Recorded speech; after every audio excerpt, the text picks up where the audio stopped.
There's something about a table that tells you everything about a life. Not the fancy kind you see in catalogs, but the everyday kind, the one where families gather, where bread is broken, where stories are told over coffee that's gone cold. When I first heard about Silas Calhoun and that empty table of his, I thought about my own grandmother's kitchen, how it was never quite the same after Grandpa passed. Some tables stay full, others go quiet. This is a story about a table that went quiet and the woman who brought it back to life. The tin cup sat alone on the table, catching the last of the afternoon light. Silas Calhoun stood at the dry sink, hands braced against the worn wood, staring at it. One cup. Dented rim. The only dish he'd touched in how long now? 2 weeks. 3. His stomach cramped, twisting itself into knots he'd learned to ignore. The table sat empty. Oak, hand-planed 40 years back by someone who'd cared enough to get the grain right. Smooth as river stone from decades of elbows and plates and the small, ordinary weight of living. Now it held nothing but dust motes drifting through slanted light, and that single cup with its crooked shadow stretching across the boards. He should eat something. The thought arrived and departed like smoke. His body swayed slightly, bone-tired from a day spent walking fence lines he hadn't bothered to mend, checking on livestock he fed by rote, passing by the vegetable plot he'd planted in spring and then abandoned to the weeds. Everything done halfway. Everything just enough to keep things from dying outright, including himself. Outside. The July heat pressed against the log walls. Inside, the cabin held the day's warmth like a fist. The cast-iron stove sat cold. Ashes dead, for he'd lost count. 3 days. 4. The blue enamel coffee pot on the stovetop had a thin layer of dust across its lid. His reflection wavered in the window pane. Gaunt face. Hollow eyes. Beard gone scraggly. He looked away. The root cellar still held jarred preserves from before. Tomatoes. Beans. Peaches put up in syrup. He'd walked past the door this morning. Same as yesterday. Same as the day before. Didn't stop. Couldn't summon the will to lift the heavy wooden door, descend the earthen steps, reach for a jar. What was the point of eating when you were just marking time until he cut the thought off? Through the window, past his ghost reflection, he could see the tent. Hadn't been there a week ago. Maybe 2 weeks, time had gotten slippery. A canvas shelter down by the creek. Maybe a 1/4 mile off. He'd noticed smoke from a campfire a few evenings back. Seen a figure moving around small. Slight. A woman, he thought. Alone, same as him. He hadn't gone to investigate. Wasn't any of his business. Folks passing through sometimes camped by the creek. They moved on. Everyone did. Eventually, the hunger had quit hurting after the 2nd day. That was the trouble with most things. They quit hurting if you let them go on long enough. You just went numb. Stopped feeling it. Stopped feeling much of anything. Silas pushed away from the sink. His boots dragged across the plank floor, leather worn through at the heels, unoiled and cracking. He should tend to that. Should do a lot of things. The list had gotten so long he'd stopped keeping track. He dropped into the ladder-back chair his father had made. The wood creaked under his weight, less weight than there used to be. His clothes hung loose. His belt, cinched 2 notches tighter than last month. The lamp sat on the table within arm's reach. Coal oil lamp. Glass chimney, sooty from neglect. He'd light it when full dark came. Sit here watching shadows climb the walls. maybe sleep in the chair again. Bed seemed too far away, required too much effort. Boots still on his feet from this morning. He'd slept in them last night, too, somewhere in the back of his mind. A voice said this wasn't right, wasn't natural. A man didn't just stop living while his heart still beat. But the voice was distant now, easy to ignore. Same as the hunger, same as everything else. The table sat empty. It used to hold life. Voices, laughter, even the faint ghosts of carved initials underneath the lip. J plus M.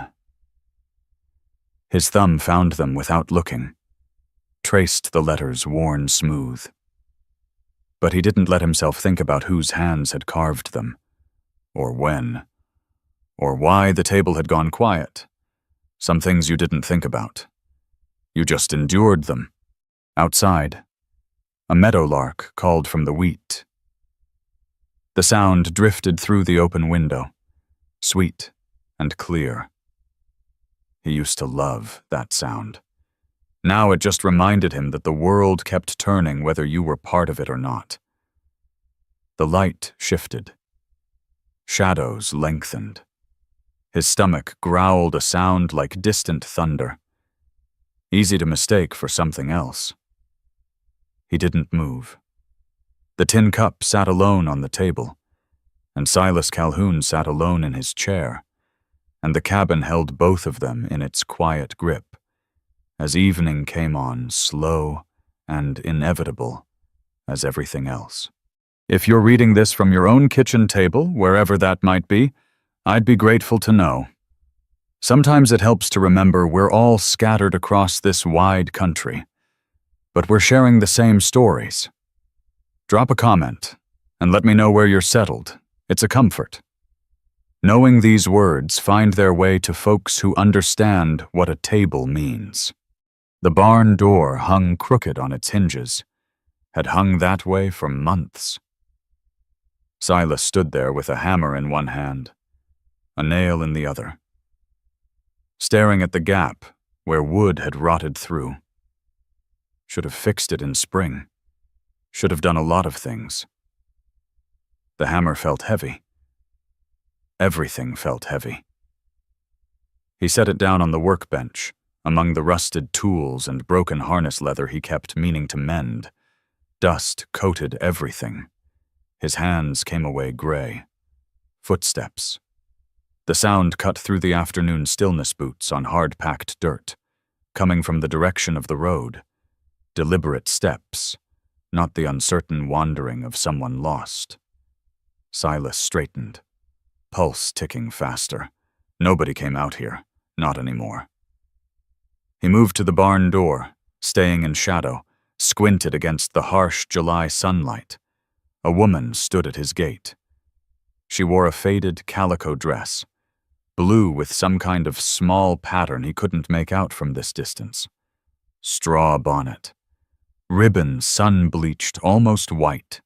A wicker basket hung from the crook of her arm, covered with a red checkered cloth. She wasn't looking at the barn. Her gaze swept across his property, the sagging fence line, the weeds choking what used to be a vegetable garden, the chicken coop with its door hanging open, taking inventory, seeing everything he'd let fall apart. His jaw tightened. She called out, "Mr. Calhoun!" The sound of his own name, spoken aloud by a stranger, made something in his chest constrict. He stayed put. Didn't answer. Maybe she'd leave. She didn't leave. "I know you're here," she said, not unkindly. "Saw you walk to the barn a bit ago." Silas stepped out into the sunlight. His eyes watered from the brightness. He walked toward the gate, but didn't open it. Kept the split-rail cedar between them. "Help you up close." He could see her face beneath the bonnet. Young, maybe 30, brown skin, dark hair pulled back neat, eyes that looked at him direct. No pity in them. That was something, at least. "My name's Elena Ruiz," she said. "I'm staying down by the creek, the tent you may be seen." He nodded once. Waited. "I do sewing work in town," she continued. "Asked about you when I went in yesterday.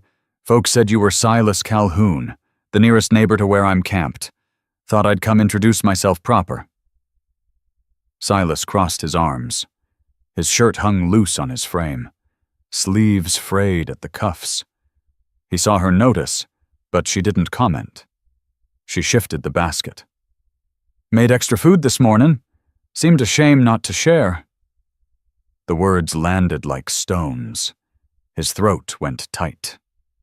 "Ain't looking for handouts, ma'am." Something flickered across her face. Not offense. Something else. Understanding? Maybe. She tilted her head slightly. "Not offering charity," she said, voice even. "Way I figure. Neighbors ought to help each other. That's how folks survive out here." She was already moving. Walking past the gate, past him toward his porch before he could form another protest. Her boots left small prints in the dust. The basket swayed with her stride. Silas stood frozen at the gate. His hands gripped the top rail. She reached his porch, set the basket down on the warped boards, lifted the red cloth. Steam rose into the afternoon heat. The smell hit him like a fist fresh bread. Roasted meat. Something rich and savory that made his mouth flood with saliva so sudden he had to swallow hard. His stomach betrayed him, growled, loud, audible. Elena's eyes flicked to his face, then away, sparing him. Her voice stayed steady, matter of fact. "Cooked too much. Hate to see it waste." She began unpacking the basket. White ironstone plates appeared, chipped at the edges but clean. Tin forks tied with twine. She worked with practiced efficiency, laying everything out like she had every right to be there. Silas's vision swam at the edges. The smell of that food wrapped around him. Inescapable. When had he last eaten yesterday morning the day before? He took one step toward the porch, then another. Elena glanced up at him, and in her eyes he saw something that stopped him cold. She knew exactly how hungry he was and why. Silas climbed the porch steps. His legs felt unsteady, like he'd been walking too long in full sun. Elena gestured to one of the plates she'd set out, chicken, corn dodgers, stewed tomatoes. The steam curled up, carrying smells that made his head swim. "Just sit," she said. "No obligation. Food ain't gonna keep in this heat anyway." He lowered himself into the chair his father had made. The wood creaked.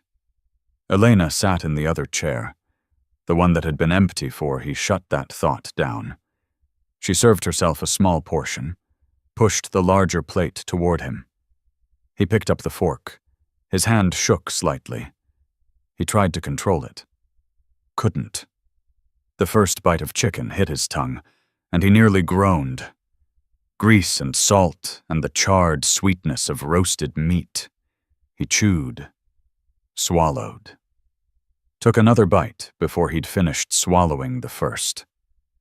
Stop. Slow down.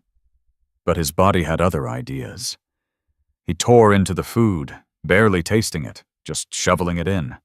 The corn dodgers were crisp-edged and soft inside. The tomatoes had bacon cooked through them, rendered fat making them rich. He ate like a starving dog. No pretense, no dignity. Elena didn't watch him. She cut her chicken into neat pieces, ate slowly, gaze fixed somewhere out past the porch rail, giving him privacy in the only way she could. He forced himself to slow. set the fork down, wiped his mouth with the back of his hand. His stomach cramped from the sudden intake of food, protesting and grateful all at once. "How many acres you got planted?" Elena asked. "Conversational? Easy?" Silas cleared his throat. 60 in wheat, 20 in corn. Well, deep enough for dry years. Was getting low now." She nodded, took another bite. "Noticed your fence line's got some rot?" "Yeah, I could help with that," she said. "Done fence work before?" He looked at her, really looked. Her hands on the fork showed calluses the kind that came from needlework, but also harder labor. Washboard knuckles. Split thumbnail. These weren't soft hands. "You know fence work. Know enough. My father had a place. Long time ago. Before—" She stopped, started again. "I know work." The conversation opened up from there. She asked about his crops, what he grew. When he planted, he found himself answering, then elaborating. Told her about the wheat varieties he'd tried, which ones took to the soil better.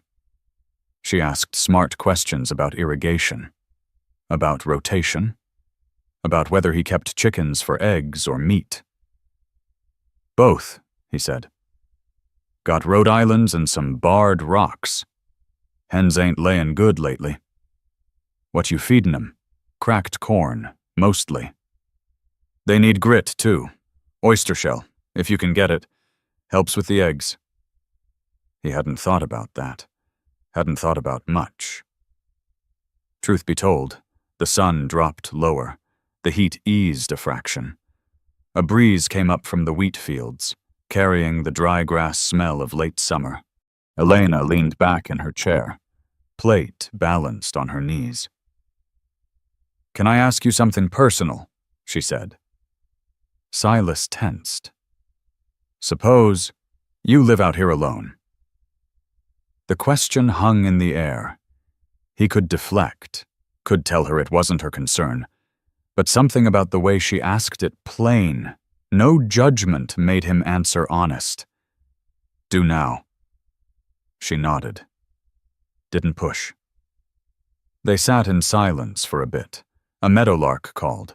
Another answered.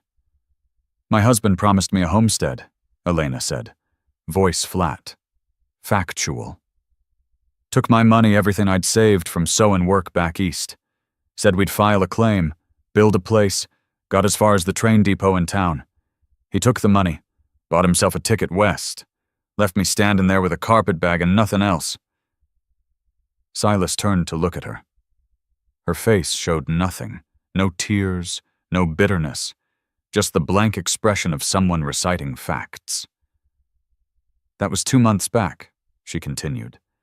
"Decided I'd rather starve building something than starve waiting for something that ain't comin'. Found work in town. Seamstress work. Mostly. Mendin' and such. Set up that tent by your creek. Been saving to get canvas for a better shelter before weather turns." Silas's throat felt tight. "That why you're here, needin' help with shelter?" "Partly." She met his eyes. "Also figured we might could help each other.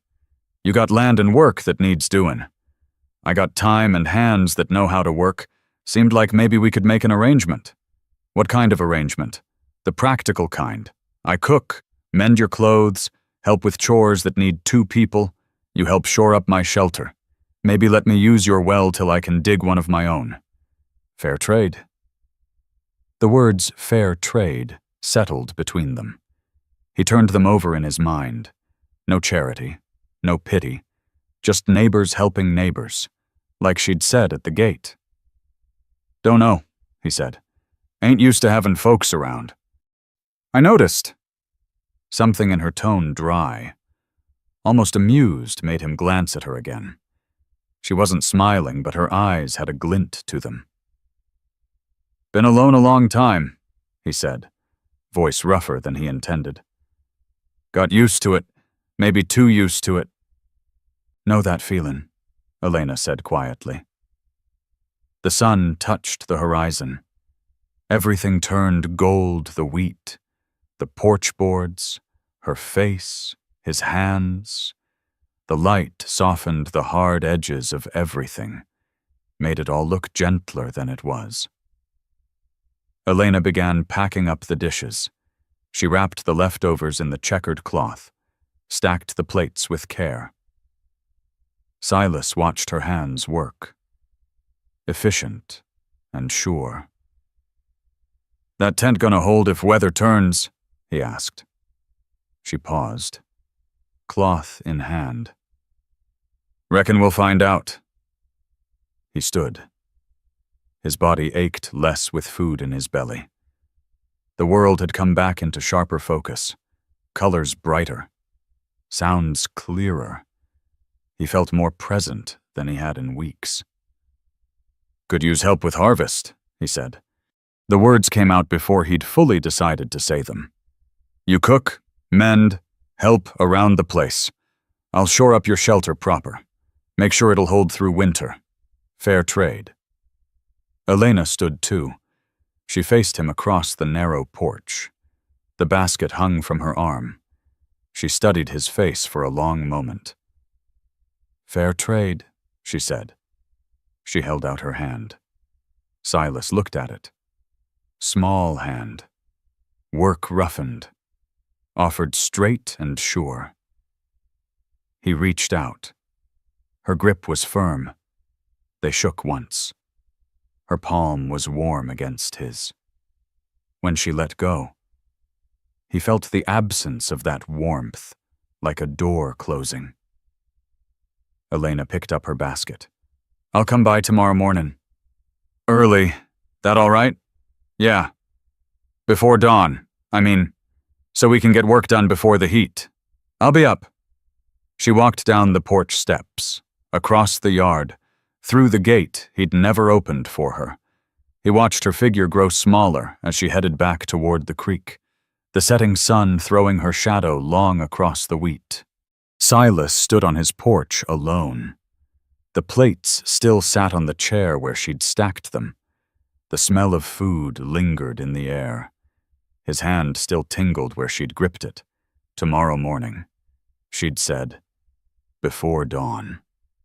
For the first time in longer than he could remember, tomorrow felt like something worth waking up for. Silas woke to the smell of bacon. He lay still in the darkness, eyes open, trying to place it. The scent drifted through the cabin, salt and fat and wood smoke. Impossible. The stove had been cold for days, weeks, maybe. Footsteps creaked across the plank floor. The cast-iron skillet scraped against the stovetop. Someone was in his kitchen. He sat up fast, head swimming, reached for the wall to steady himself. His heart hammered against his ribs. The room tilted, then righted itself.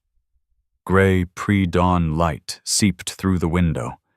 The footsteps moved again, purposeful, familiar with the space.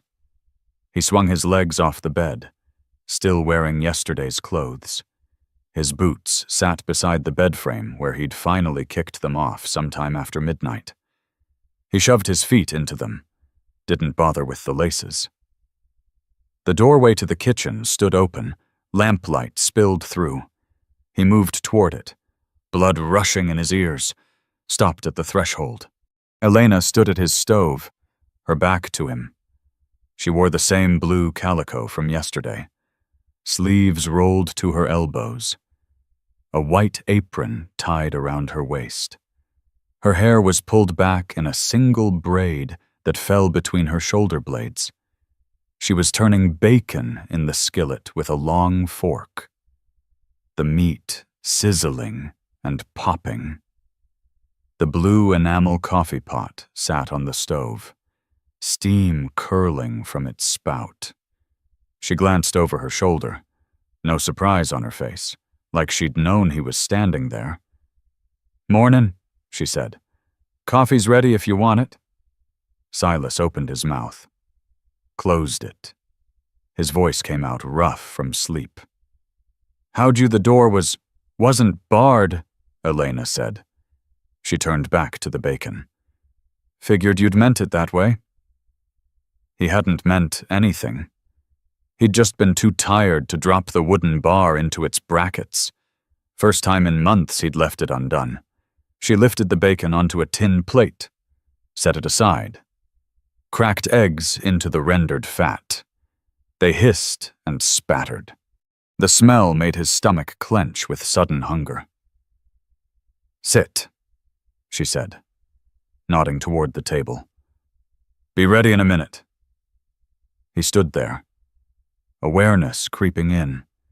She'd been through his cupboards, found the flour and lard he'd bought back in June and never touched, the coffee beans in their burlap sack, the salt pork wrapped in cloth. She'd lit the stove, coaxed fire from kindling, started cooking in his kitchen like she'd done it 100 times before. He should say something. Should feel what invaded grateful. He couldn't pin down what he felt, only that his hands were shaking and his mouth had gone dry. He moved to the table, sat in his usual chair.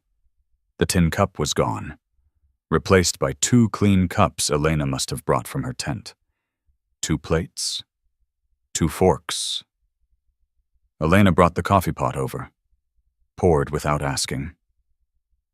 The liquid was dark, almost black.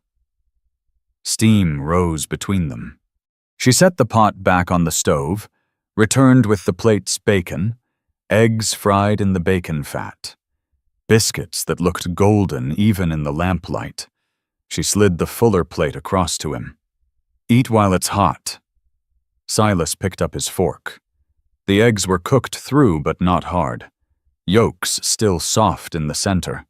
He cut into one. Yellow ran across the plate. He took a bite. Salt and richness and the slight char of the bacon fat. His eyes burned. He blinked hard, looked down at his plate, across from him. Elena ate in small, precise bites. She broke her biscuit open, used it to soak up egg yolk, chewed slowly.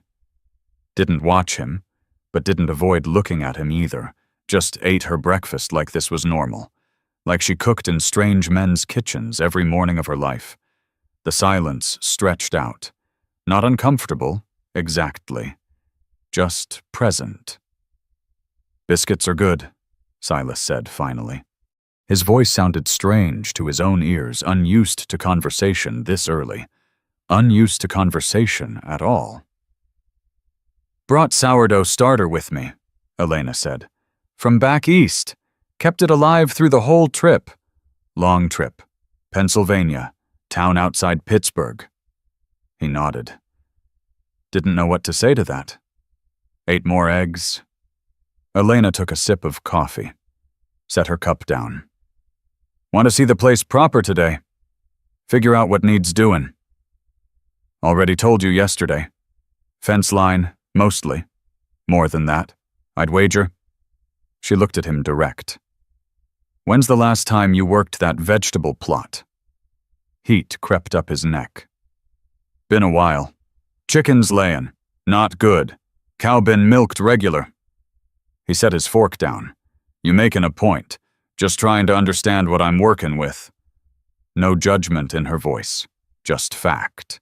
"Can't help if I don't know what needs helpin'." Silas pushed his plate away, half the food still on it. His stomach had shrunk. Couldn't hold much. "The cow gets fed. Same as the horses. Same as everything else. But not milked. No." Elena nodded. Finished her biscuit. "We'll start there.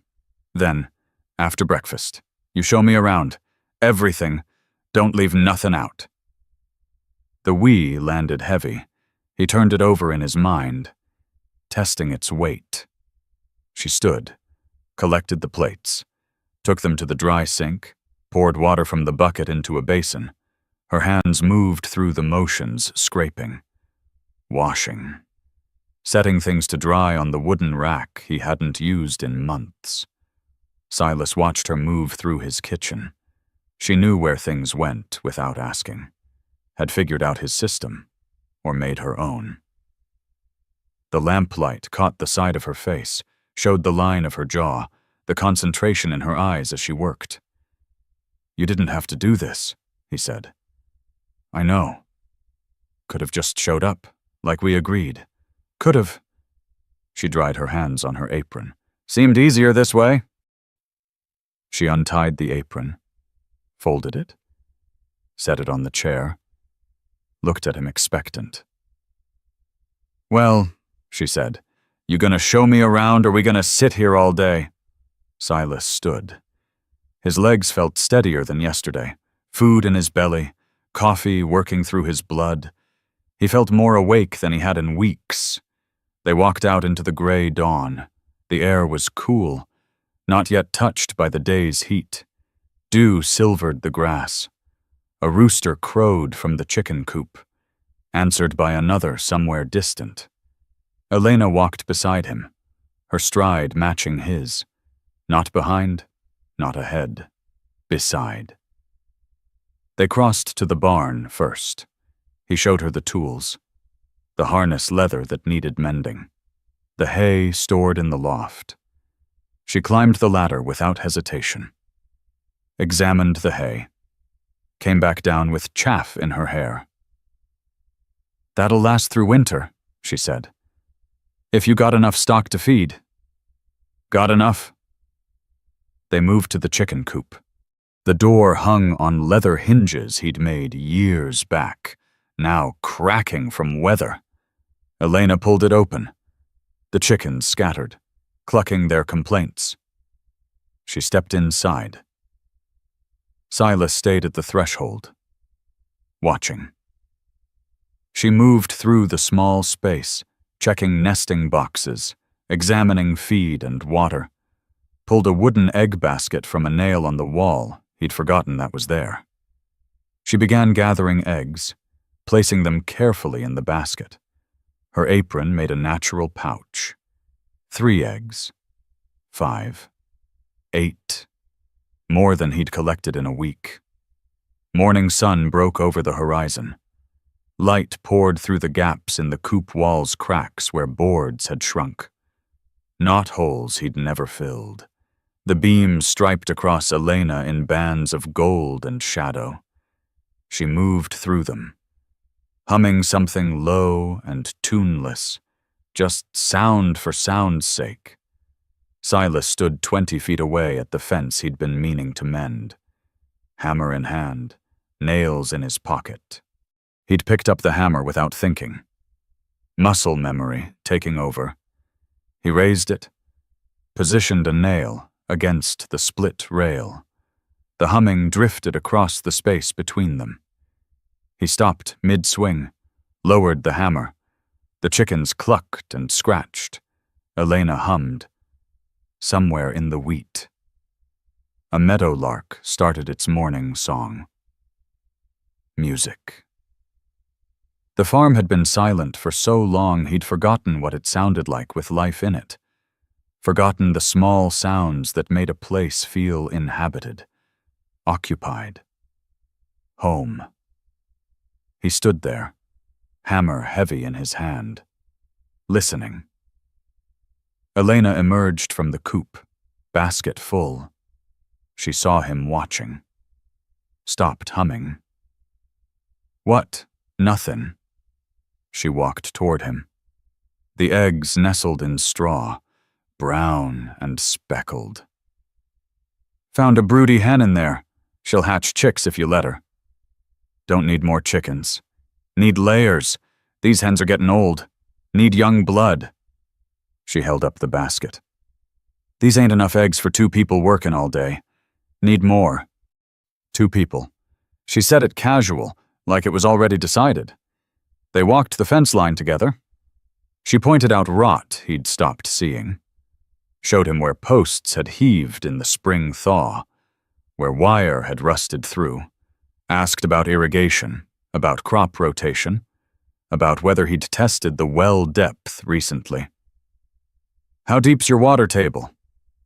20 feet, maybe, anyway. Might want to check it. Dry year like this. Water drops. They circled back toward the cabin. The sun had climbed higher. Heat starting to build. Elena shaded her eyes, looked out across his 60 acres of wheat. You harvest this alone. Have before. That's a lot of work for one man. Manage. She turned to face him. Don't have to. Though, not anymore. The words hung in the morning air. Silas met her eyes. Brown. Direct. Unwavering. I'll come mornings, she said. Work till noon. That gives me afternoons for my sewing customers in town. Keeps my business going, keeps me independent. But mornings are yours, ours. Whatever needs doing on this place. We do it together, fair trade, like we said. And when harvest comes, we'll figure it out. Such certainty in her voice, like she'd already decided this would work, already committed to seeing it through. Silas looked past her toward the tent by the creek, visible as a pale shape through the cottonwoods. That shelter gonna hold through a hard rain? Probably not. Then we fix that first, before anything else. Elena nodded. All right. They stood there in the growing heat, the morning light harsh and honest around them. His land stretched out in all directions, wheat and fence line, and work enough for 3 men, let alone one who'd been half dead a day ago. But she was here, standing in his yard like she belonged there, like she meant to stay. The rooster crowed again, the cow lowed from the barn, needing milking. Best get started, Elena said. She walked toward the barn. Silas watched her go, watched the straight line of her back, the purposeful stride. She didn't look back to see if he was following. He followed anyway, inside the barn. She found the milking stool without asking where it was, sat down beside the cow, set the bucket in place. Her hands found the teats, began the rhythmic pull and squeeze. Milk hissed into the bucket, foam rising. The cow stood patient, chewing her cud. Silas leaned against the stall door, watched Elena work. Efficient. Practiced. She'd done this before. Somewhere, in Pennsylvania. Maybe. On her father's place, she'd mentioned once and never explained. The milk bucket filled. The barn smelled of hay and animal warmth and the sweet-sour scent of fresh milk. Outside, the day was coming on full heat building, cicadas starting their drone, and for the first time in longer than Silas could remember. He didn't dread the hours stretching ahead. Elena finished milking, stood with the bucket, foam sloshing. Where do you strain it? Kitchen, clean cloth in the drawer by the sink. The one I used for the dishes. Yeah. She carried the bucket past him, milk sloshing white against the tin. At the door she paused, looked back. You gonna stand there all day, or you gonna help me figure out how to keep your chickens alive? Silas pushed off the stall door, followed her into the sunlight. The work stretched ahead, fence mending, coop repairs, shoring up her tent before the rains came. More work than he'd done in months, more work than he'd thought he could manage. But her hands were steady on that milk bucket, and her voice held no doubt. And somewhere in the back of his mind, a thought formed that he didn't let himself examine too close. Maybe he didn't have to manage alone anymore. Elena arrived the next morning with a wooden basket under her arm. Not the wicker one from before, this one was smaller. Hinged lid.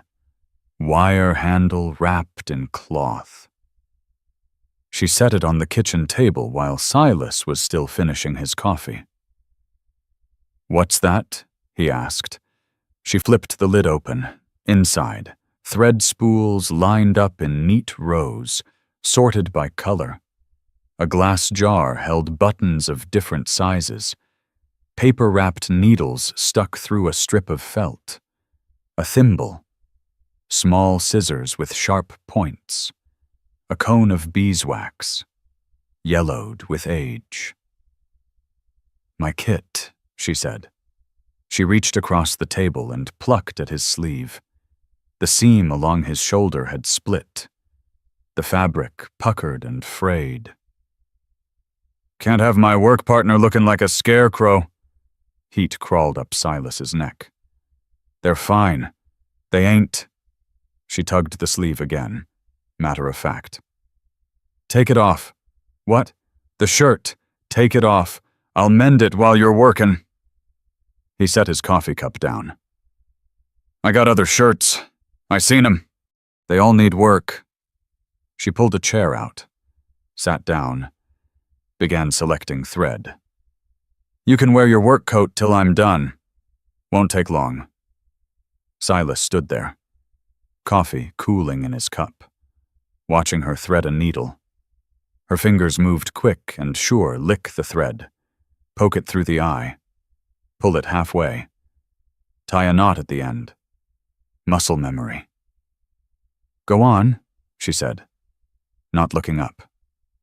"Ain't got all day." He shrugged out of the shirt, felt exposed standing there in his undershirt, yellowed cotton, worn thin at the collar. He handed the shirt over. Elena took it, spread it across her lap, examined the torn seam. "Good cloth," she said. Her finger traced the weave. "Just needed someone to care for it." She didn't look at him when she said it, just bent her head, positioned the needle, began to sew. The needle flashed in and out. Her stitches were small, even, nearly invisible. She worked in silence, face concentrated. Silas pulled on his work coat, heavy canvas. Too warm for August, but it would do. He picked up his hat, headed for the door. "There's 2 more shirts on your bed," Elena said. "Bring 'em when you come back for noon meal." He stopped at the threshold, turned. "You went in my room. Needed to see what you had." She tied off a thread, bit it clean, started on the next seam. "Don't worry. I ain't interested in your personals, just your mendin'." The door closed behind him. He stood on the porch, heat already building, trying to settle the strange feeling in his chest. She'd been in his room, had seen the unmade bed, the clothes scattered on the floor, the layer of dust on everything, had gathered his shirts without asking. He should be angry, should feel invaded. Instead, he just felt tired, and something else he couldn't name. The morning passed in fence work, posts to reset, wire to restring. His hands remembered the motions even if his body had forgotten how to care. Hammer, wire cutters, staples driven home, sweat soaked through his undershirt. The coat he'd shed after an hour, tossed over a fence post. When he came back at noon, 3 shirts sat folded on the table, his original one, plus 2 others, all mended. Buttons replaced where they'd been missing. Seams reinforced, collars straightened. Elena stood at the stove, stirring something in a pot. She glanced at him. "Wash up? Food's almost ready?" He looked at the shirts, picked one up, turned it over in his hands. The stitching was so fine he had to squint to see it. Professional work, the kind that lasted. "These are good," he said. "They're serviceable." She ladled stew into bowls. That's what counts. They ate. Rabbit stew with potatoes and wild onions she'd dug from beside the creek. The meat fell apart, tender. She'd found his rifle, gone hunting while he was mending fence. Hadn't asked permission, just did what needed doing. After the meal, Silas stood. "I'm going to check your tent." "Why? See what it needs." Elena wiped her bowl clean with a piece of bread. "Needs everything, but it's holding for now. Won't hold through a hard rain." "Probably not." He gathered his tools hammer, saw, rope, walked to the woodpile behind the barn, selected pine boards from a stack he'd cut 2 summers back for a project he'd never started, loaded them on his shoulder. The weight felt good, purposeful. The tent sat in a clearing beside the creek. Canvas stretched over a frame of green willow branches that had started to warp. A fire ring of stones. A small trunk. A braided rag rug laid out on the ground inside. Elena followed him down. Stood watching as he walked around the structure, testing poles, checking stakes. "This won't last the month," he said. "I know." He set the boards down, began pulling out the willow poles. They came up easy, the ground still soft from recent rain. Elena moved without being asked, gathering the canvas as he freed it, folding it careful to keep it clean. "You done this before," he said. "Helped my father build a barn, long time ago." He cut the pine boards to length. The saw bit through clean, sending up the sharp smell of fresh-cut wood. Elena held the boards steady while he measured. Her hands didn't shake. They worked through the afternoon heat. He set posts. She handed him nails. He stretched the canvas tight. She held the corners. No wasted motion, no unnecessary words. The frame took shape stronger than before. Pine instead of willow. Posts sunk deep. The canvas stretched taut across the top, tied down with rope he'd brought from the barn. "That'll hold?" he said, tying off the last line. Elena stood back, examining their work. "It's good, thank you." Silas coiled the leftover rope. "Got spare blankets. You'll need 'em when weather turns." "I got my own?" "Not enough." He didn't look at her. "Got more'n I need anyway." A lie. He had exactly what he needed, but she'd sleep cold when September came, and he couldn't abide that. They walked back to the cabin together. The sun hung low, stretching their shadows long across the wheat. Crickets had started their evening song. The air smelled of dust and dry grass, and the faint green scent of the creek. Inside, Elena went straight to the stove. "You know how to make biscuits?" "No." "Time you learned. Then..." She pulled out flour and lard, measured them into a bowl. Her hands worked the fat into the flour until it looked like coarse meal. She cracked an egg, added buttermilk from the crock he didn't know he had. "Come here," she said. Silas moved to stand beside her. She pushed the bowl toward him. "Mix it, just till it comes together. Don't overwork it." He reached into the bowl. The dough felt cool and sticky on his fingers. He pressed it together, folding it over on itself. "That's enough," Elena said. "Now turn it out." She'd floured the table. He dumped the dough onto it. It landed in a pale lump. "Pat it flat, about this thick," she showed him with her hand, thumb to forefinger. "Then cut circles." He pressed the dough with his palms. It stuck to his fingers. He tried to shape it. Ended up with something lumpy and uneven. Elena watched, arms crossed. "You're thinking too hard. It's just biscuits." "Feels complicated." "That's 'cause you're squeezing it to death." She reached over, took his wrists, guided his hands. "Gentle, like this." Her hands on his skin sent awareness up his arms, He focused on the dough, tried not to notice how close she stood, the warmth radiating from her. "Better," she said. "Let go." Stepped back. He patted the dough flat. She handed him a tin cup. "Cut 'em." He pressed the cup into the dough. It stuck. He tried to pull it free. Tore the dough. Started over. The next one came out ragged at the edges. "They don't gotta be pretty," Elena said. "Just edible." He cut 6 rough circles. They looked nothing like the perfect biscuits she made. Elena scooped them onto a baking sheet, slid them into the oven. 15 minutes, she said. "We'll see if you burned 'em." They sat at the table, waiting. The cabin filled with the smell of baking bread. Silas watched the lamplight flicker across the walls. Elena had trimmed the wick that morning, cleaned the sooty chimney. The light burned clearer now, steady and bright. The timer, an old clock, with a broken minute hand, ticked in the silence.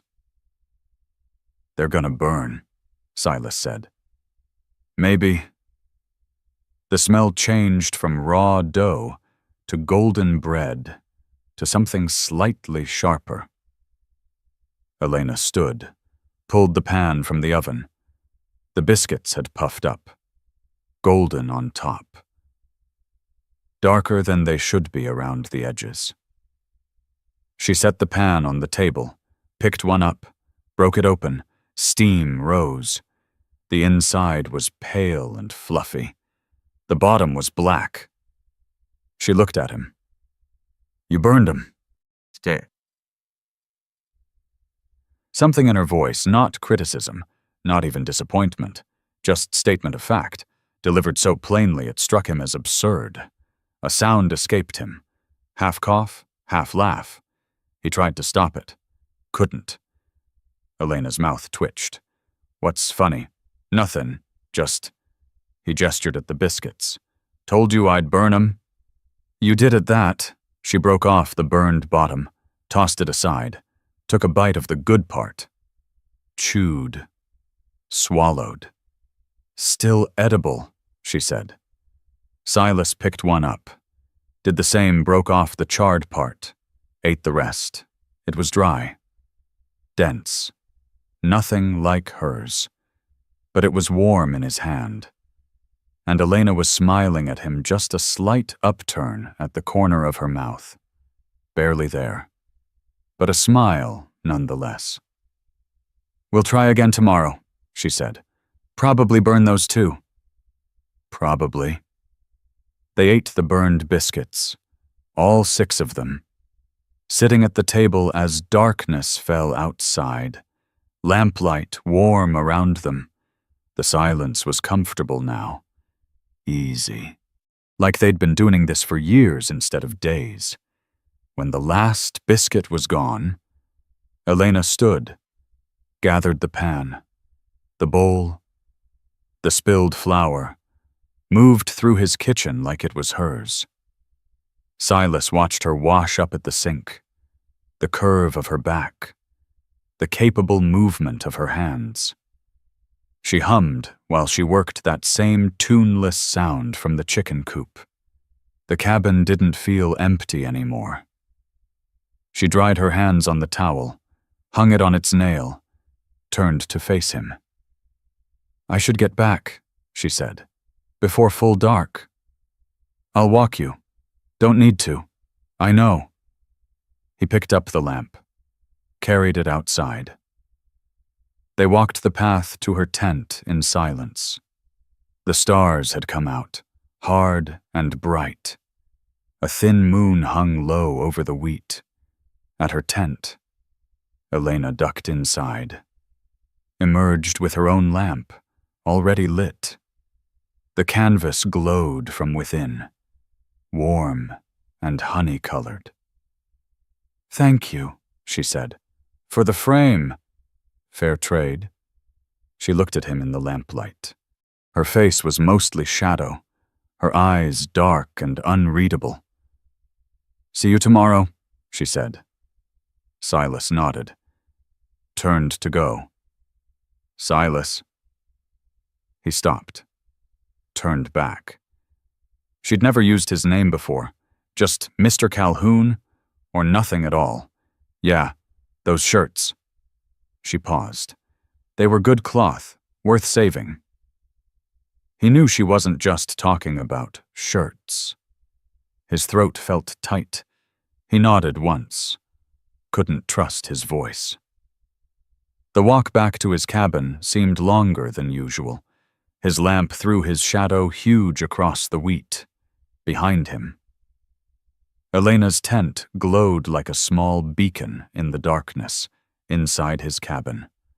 The smell of burned biscuits lingered. The mended shirts sat folded on the chair. The washed dishes dried on the rack. Evidence of her everywhere he looked. He sat at the table, picked up one of the shirts, held it to the lamplight, examining the stitches the way she'd examined his torn seams. Small, even, nearly invisible, the kind of care that lasted. He folded the shirt, set it down, looked at the empty chair across from him, the chair where she'd sat, teaching him to make biscuits, sharing burned food like it was feast enough. Tomorrow she'd be back, early, before dawn, probably. Would let herself in, start the coffee, cook breakfast like she belonged there. And he realized, with a jolt that felt like falling, that he wanted her to belong there. That terrified him more than the loneliness ever had. Silas lowered the bucket into the well. The rope slid through his hands, familiar weight paying out. He counted the pulls 1, 2, 3. At 15 feet, he should feel the splash. 18, 19, 20. The bucket hit water. He pulled it up, hand over hand. The rope scraped against the wooden windlass, dry and rough. The bucket broke the surface, half full. Water sloshed in the bottom, maybe 3 inches deep. He stared at it, then down into the well shaft. The stone-lined walls disappeared into darkness. The water should be higher, should always be higher. He lowered the bucket again, let it sink all the way this time, felt it fill, hauled it up. 3/4 full now. But the effort told him what he needed to know. The water table had dropped, fast. Elena came around the corner of the cabin, empty pail in each hand. "Well run and good." "No." She set the pails down, peered into the well. "How deep?" 20 feet. Used to be 15. Drought. Yeah. He dumped the water into her pails. "Gonna need creek water for the livestock soon." "Well, water's for us, for cooking. That's it." Elena picked up the full pails. "Creek's a half mile." "I know. That's a lot of hauling." Silas coiled the rope. "Done it before." They made the first trip together, 2 pails each. Wooden yokes across their shoulders. The path to the creek cut through the cottonwood grove, ground hard-packed from lack of rain. Their boots kicked up dust that hung in the still air. At the creek, the water ran clear over stones, but shallow, maybe a foot deep in the middle. It used to be deeper. Silas waded in, filled his pails. The water was cold against his ankles, startling after the day's heat. Elena filled hers downstream. She'd rolled her skirt up, tucked it into her waistband. Her legs were brown from sun, calves lean with muscle. The walk back was harder. Water sloshed with each step, soaking his boots. His shoulders burned where the yoke pressed. By the time they reached the barn, sweat ran down his back. They poured the water into the trough. The cow drank first. Then the horses. It took 3 more trips to fill it. On the 4th haul, Elena stumbled. Water splashed from her pails. She caught herself, straightened, kept walking. "You all right?" Silas asked. "Fine." But her face had gone pale. When they reached the barn, she set the pails down and bent forward, hands on her knees. Her breathing came ragged. "Sit," Silas said. "I'm fine.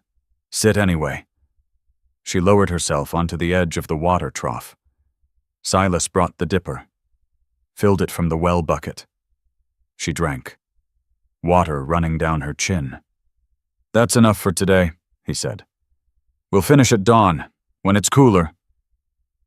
Elena wiped her mouth. "We got 2 more trips at least. They can wait. Heat like this. You push too hard. You drop."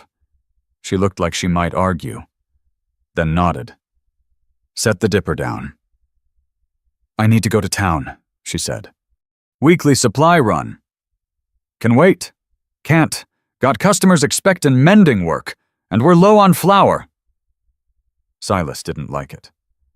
The idea of her going alone, tired from hauling water, sitting exposed in the wagon for the 2-hour drive, but he couldn't spare the time, had fences to check, crops to tend. "Take the bay," he said. "He's steadier than the mare." Elena nodded, went to change into her town dress, the navy one with the white collar. When she came back, her hair was pinned up neat, her bonnet tied under her chin. She looked respectable, proper, nothing like the woman who'd waded barefoot in the creek an hour ago. She climbed into the wagon, gathered the reins. "Be back before dark." Silas watched her drive off, dust rising behind the wheels. The yard felt empty without her in it. He turned back to the well, lowered the bucket again, counted the pulls, 22 this time. The afternoon dragged. He worked on fence line, replacing rotted posts. His shirt stuck to his back. The sun hammered down, relentless. No breeze, no relief. When the shadows started lengthening, he walked back to the cabin, put coffee on, set out 2 cups, waited. The sun touched the horizon. No wagon. He went to the porch, sat in his chair, watched the road. Full dark came. Still no wagon. His hands gripped the chair arms. Something had happened. Horse threw a shoe. Wagon broke an axle. She'd collapsed from the heat. Was lying in the road somewhere between here and town. Then he heard it, the creak of wheels, the clip of hooves. The wagon emerged from the dusk, moving slow. Elena's silhouette hunched forward on the seat. Silas was off the porch before the wagon stopped. "What happened?" "You hurt?" "No." Her voice came out flat, just tired. But when she climbed down, her hands shook. She didn't look at him, just unhitched the horse, led him to the barn, moved through the motions like clockwork, no wasted energy. Silas followed. "Elena, need to unsaddle him." "I'll do it. You go inside. I can manage." "I know you can. But you don't have to." She stopped, her hands stilled on the harness. For a long moment she just stood there, head bowed. Then she let go, walked out of the barn without a word. Silas finished with the horse. When he came to the cabin, Elena sat at the table, hands folded in front of her. She'd taken off her bonnet. Her face was drawn, eyes fixed on nothing. He poured coffee, set a cup in front of her, sat down across the table. "Tell me," he said. She wrapped her hands around the cup, didn't drink, just held it like the warmth was all she wanted. "Mrs. Henshaw," she said finally. "At the Mercantile." Silas waited. She was there with her quilting circle, 5 of them, all in their Sunday dresses, buyin' fabric and gossipin'. Elena's jaw tightened. I was getting flour, heard 'em talking. Didn't realize at first it was about me. What did they say? That Mexican woman. Elena's voice went hard on the words. Spending all her time at a bachelor's place. Unseemly. They said shameful. Foreign, too. Like that made it worse. Heat flooded Silas's chest. They said that to your face. Loud enough I could hear. That's the same thing. She looked up at him then, eyes burning. Mrs. Henshaw said you and me. We were making a mockery of decent folks. Said I was probably... She stopped, shook her head. Don't matter what she said. It matters. No, it don't. But her voice cracked on the words. I knew this would happen. Knew it the first day I came here. Single woman, single man, working together. People talk. That's what they do. Silas's hands clenched into fists. Let 'em talk. Easy for you to say. You're from here. Got land. Got a name people respect. I'm nobody. Just some Mexican seamstress living in a tent. She set the cup down hard. Coffee sloshed over the rim. Maybe I should stop coming. For both our sakes. The words hit him like a fist to the gut. That what you want don't matter what I want. It's the only thing that matters. No. She stood abruptly. The chair scraped across the floor. It ain't. You got a reputation here. Got neighbors you have to live with. I ain't gonna ruin that for you. Silas stood too. The table sat between them like a barrier. You think I care what Mrs. Henshaw says? You should. Well, I don't. You will. When they stop buying your wheat. When they stop helping at harvest. When they turn their backs at church. Her voice rose. I seen it before. People like her. They got power. They can make your life hell. Then let 'em. That's easy to say now. But when it happens, if that's what you want, Silas cut in. Voice rough. Then go. Pack up your tent and leave. I ain't gonna stop you. Silence crashed down between them. Elena stared at him, face gone white. That's what you want, she said quietly. For me to go. His throat closed up. The words wouldn't come. Because no, that wasn't what he wanted. Not even close. But fear had him by the throat, and he couldn't get past it. If you're gonna leave anyway, he said. Might as well do it now. Elena flinched like he'd struck her. She turned away, grabbed her bonnet from the table. Fine, she said. She walked to the door. Her hand found the latch. Silas stood frozen, watching her go, knowing if she walked out that door, she wouldn't come back, knowing he'd just destroyed the only good thing that had happened to him in years, knowing he deserved it. Elena's hand tightened on the latch, but she didn't pull it. She stood there, back to him, shoulders rigid. I don't want to go, she said, voice barely above a whisper. The words hung in the air between them, Silas's hands unclenched. Then don't. You just told me to. I know. So which is it? She turned to face him. Tears streaked her face, but her voice stayed steady. You want me here or not? The question landed like a blow, direct, unavoidable. Silas looked at her standing in his doorway with tears on her face and her bonnet clutched in white-knuckled hands. Looked at the table where they'd eaten 20 meals together. At the mended shirts folded on the chair. At the coffee cups, still warm from her hands. Evidence of her everywhere he looked. I want you here, he said. The words came out rough, scraped raw. I don't want you to go. Not now. Not ever. Elena's breath hitched. Then why'd you say, because I'm scared? The admission tore out of him. Lost everyone I ever cared about. Everyone. And it's always been easier because then it don't hurt when they leave. I ain't leaving. Everyone does. Not me. You don't know that. Yes, I do. She stepped away from the door, crossed to the table, put both hands flat on its surface, leaned forward. You think I don't know what it's like to be left? My father died when I was 10. Mama remarried. Sent me to her sister in Pennsylvania. My aunt worked me like a mule, then kicked me out when I turned 16. My husband took everything I had and left me at a train station with nothing. Her voice shook, but didn't break. I know about leaving. About being left. I know it better than anyone. And I ain't doing it to you. And I ain't letting you do it to me, neither.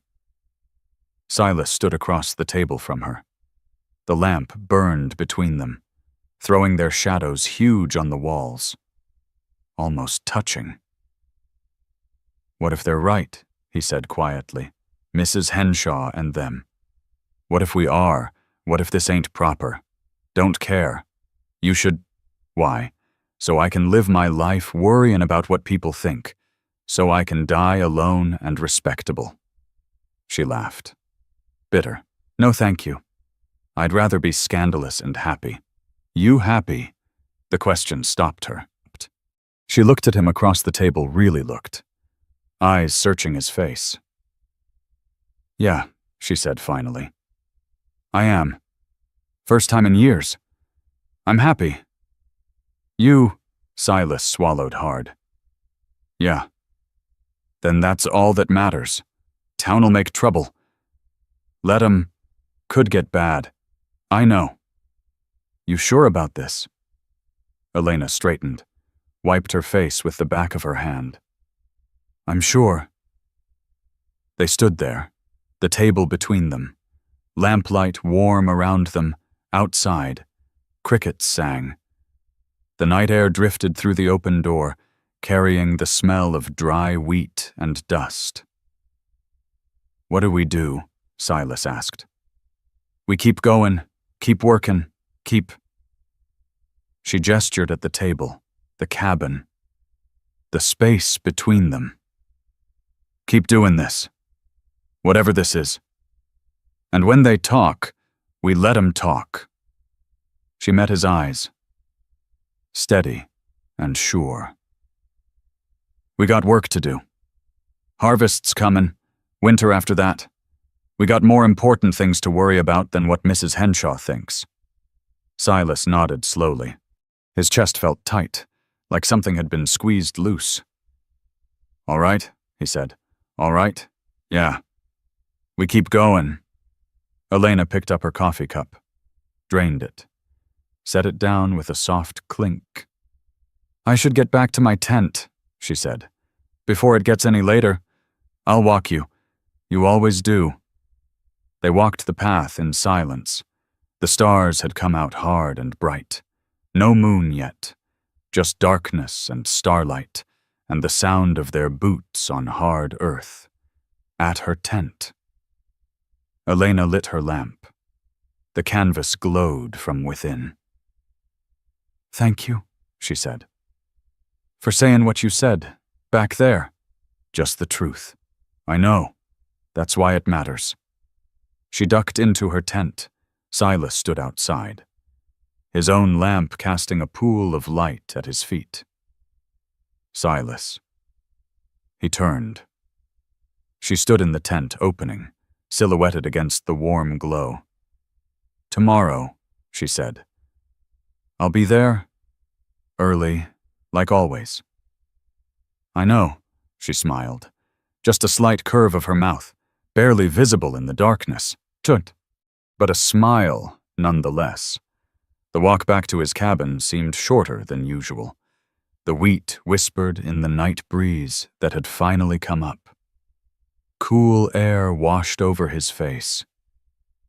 Inside, the cabin still smelled like coffee, and the faint trace of her lavender and lye soap, and something else, something uniquely Elena. He sat at the table, picked up her cup. Still warm.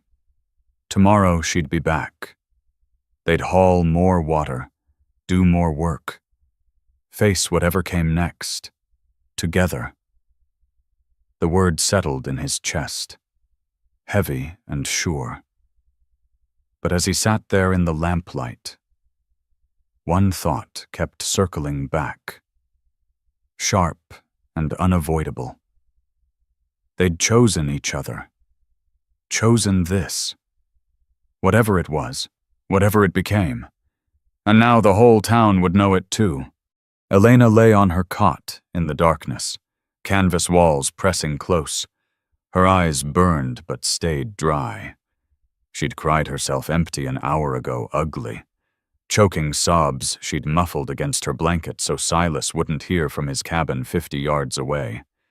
Now she just lay there, hollow. The pattern was always the same. She let herself care, let herself hope. Then it fell apart. Her father pneumonia when she was 10. 1 week he was teaching her to saddle a horse. The next he was cold in the ground. Her mother remarried within 6 months, sent Elena to her sister in Pennsylvania. Can't afford another mouth, Mama had said. Didn't even hug her goodbye. Aunt Margaret worked her like a mule. 14-hour days in the sewing shop, fingers bleeding from needle pricks. When Elena turned 16, Aunt Margaret found her crying over a torn dress she couldn't afford to replace. "You're old enough to make your own way now," Aunt Margaret said. Put Elena's things in a carpet bag, set it on the porch. Then Thomas. Sweet-talking Thomas with his promises of a homestead and a real life. She'd saved 2 years of wages, given it all to him. He'd kissed her at the train station, said he'd be right back with the tickets. She'd stood there for 3 hours before accepting the truth. Every time she built something, someone took it away. And now Silas. Good. Broken Silas, who'd looked at her across that table tonight and told her to leave. His voice rough with something that sounded like anger but was probably just fear. Same thing. In the end, she'd thought Lord help her. She'd thought this might be different, that maybe 2 broken people could hold each other up instead of falling down, that maybe choosing family could work better than the kind you were born into. Stupid. She sat up. The cot creaked. Her hands shook as she reached for her carpet bag in the corner. The tapestry fabric was worn smooth at the handles from being carried too many times. To too many places. She didn't belong. She started packing, her extra dress, her good shoes, the sewing kit, everything she'd unpacked when she'd let herself believe this tent might become something more permanent. Her hands moved mechanical, sorting and folding. The braided rug she'd made could stay. The tin dishes Silas had lent her, she'd leave those on his porch. She pulled out the brown paper she'd saved from the mercantile, found the stub of pencil, sat at the small trunk she used as a table. The words came hard. "Thank you for the kindness. I won't forget." She signed it E.R., set it aside to dry. Outside, an owl called.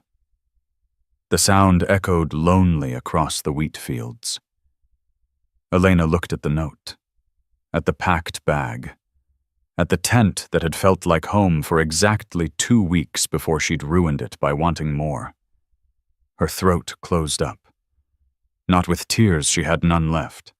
Just with the awful recognition of her own pattern. Run before you're thrown out. Leave before you're left. At least this way she kept some dignity. She lay back down, carpet bag beside her, still dressed. Waited for dawn. Sleep didn't come. Silas sat at his table. 3 mended shirts folded in front of him. He picked one up, put it down, picked up another. Small stitches. Even, nearly invisible. The kind of care that took time. The kind you only gave to things you intended to last. She'd done this for him, fixed his shirts, cooked his meals, made his cabin feel less like a tomb. And he'd told her to leave. Not directly, but close enough. If you're gonna leave anyway, might as well do it now. The words sat in his gut like stones. He stood, paced to the window. The tent glowed faint in the distance, her lamp still burning. She was awake too, probably sitting in the dark, probably thinking about tomorrow, probably packing. His hand still tingled where she'd gripped it. Tomorrow morning. She'd said, early. For the first time in longer than he could remember, tomorrow felt like something worth waking up for. His reflection stared back from the black glass, gaunt face, hollow eyes, the same ghost he'd been before she showed up with that basket of food, and refused to let him starve in peace.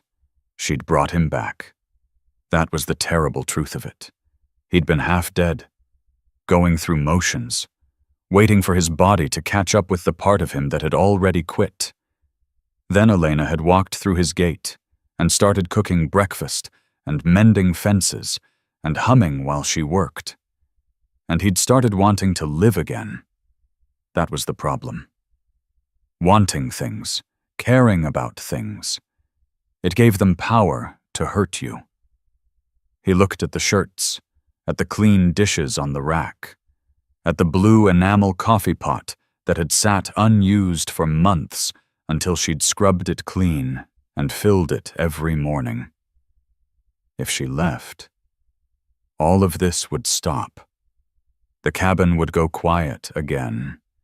He'd go back to skipping meals, sleeping in his clothes, letting the farm fall apart around him. He'd go back to being a dead man walking, and maybe that was safer.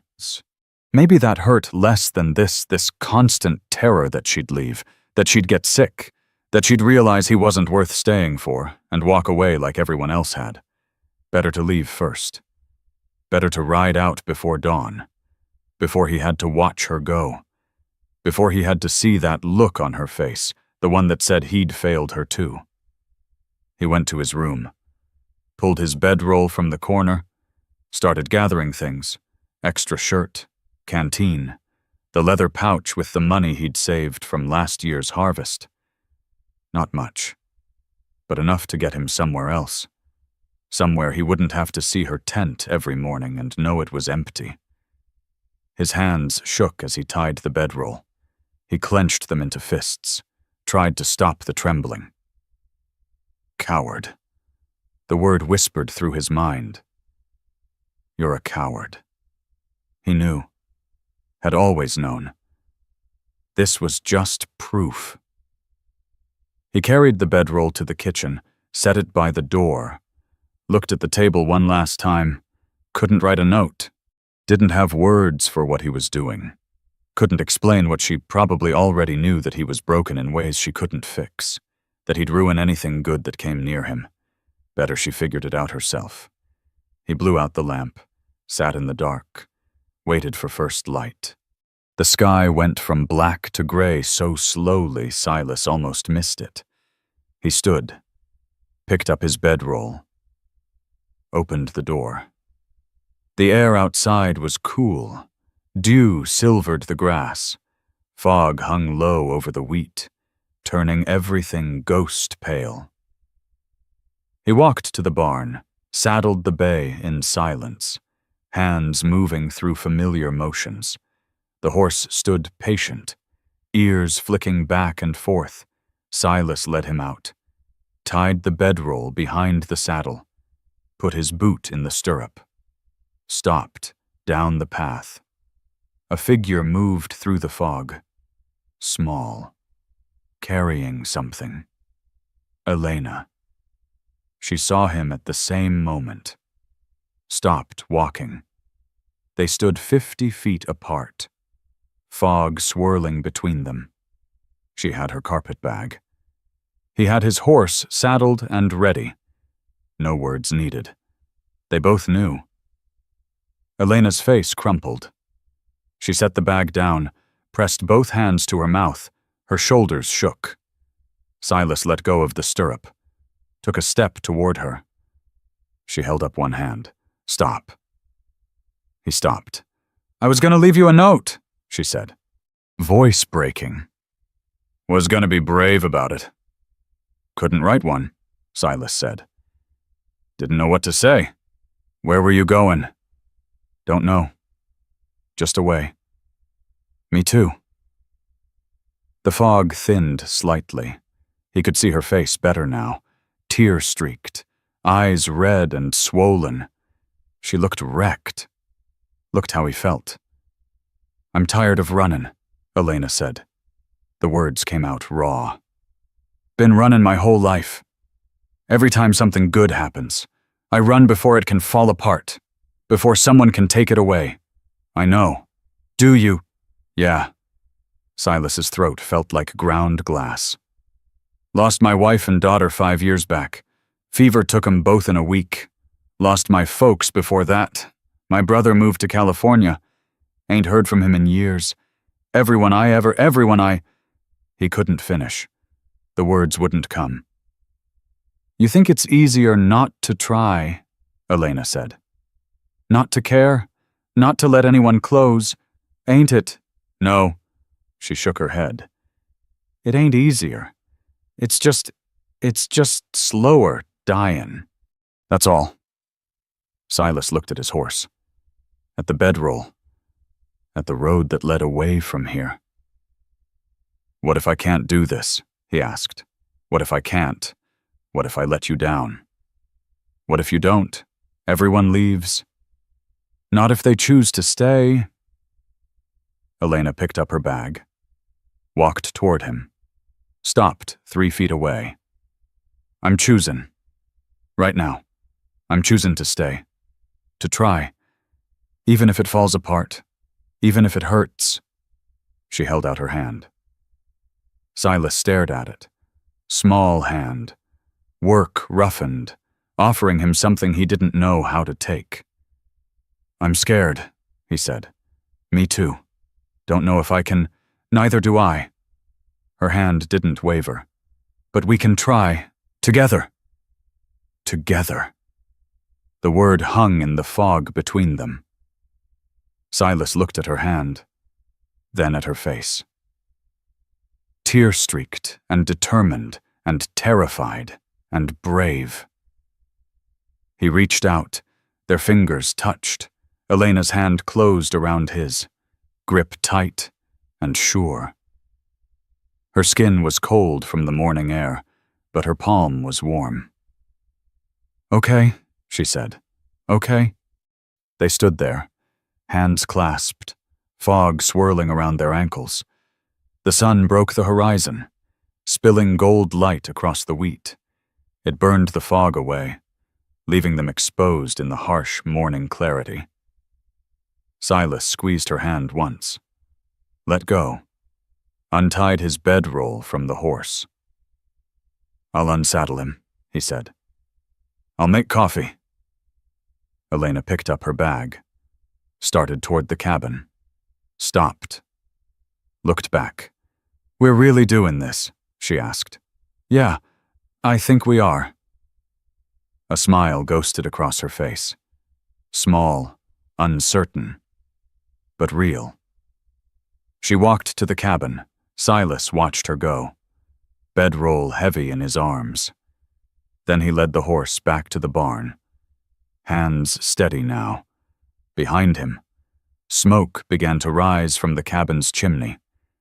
2 people who'd almost run. 2 people who'd chosen to stay. And the awful, terrifying knowledge that choosing meant risking everything they'd both sworn never to risk again. They stood at the gate in the harsh morning light, neither moving to go inside. Elena's carpet bag sat in the dirt between them. Silas's bedroll lay across the fence rail where he'd set it.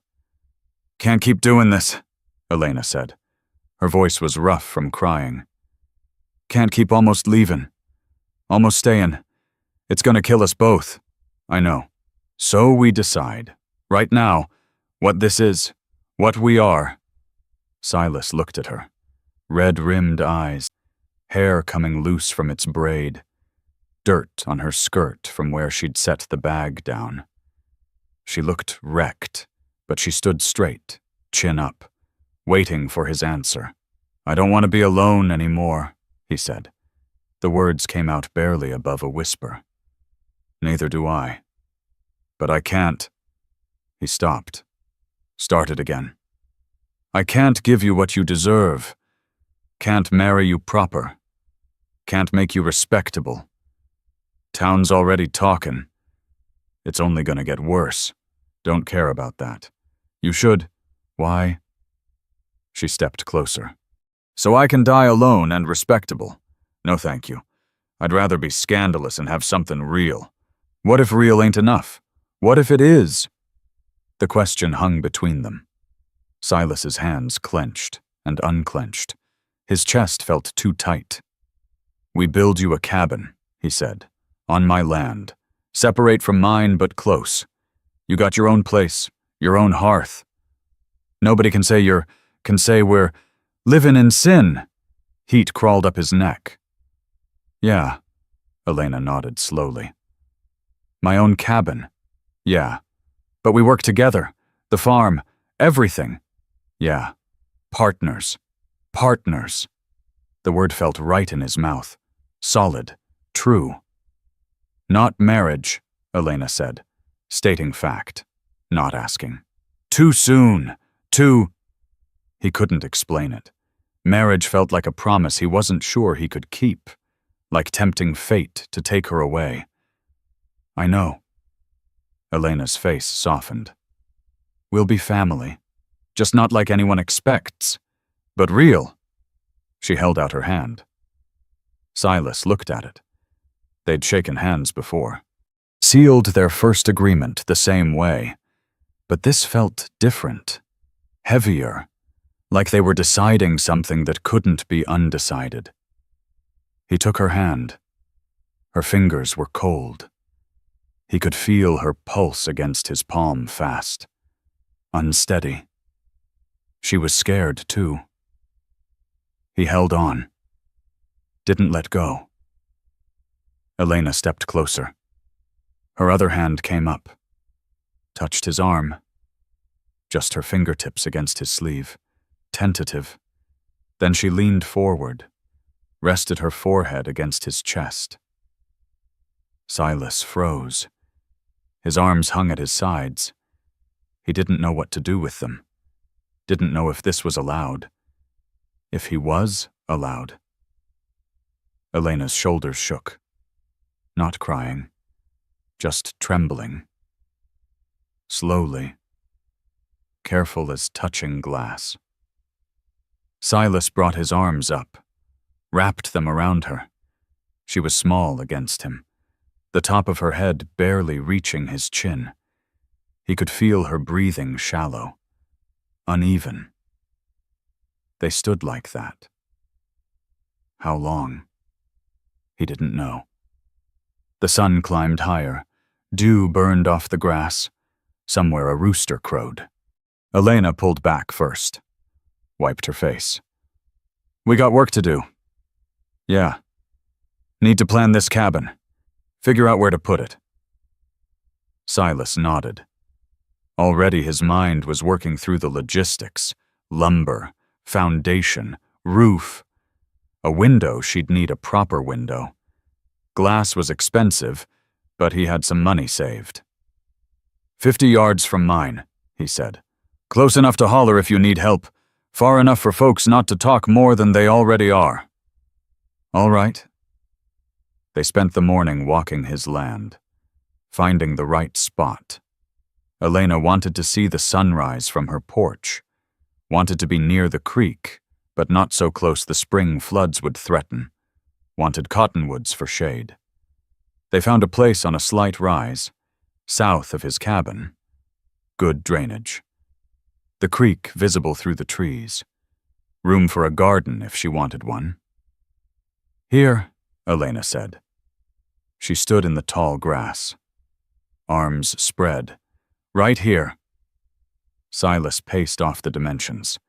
12 feet by 14. One room, that's all she'd need. Over the next days, they planned. Drew the layout in the dirt with sticks, argued about door placement, window size, whether she needed a root cellar or could share his.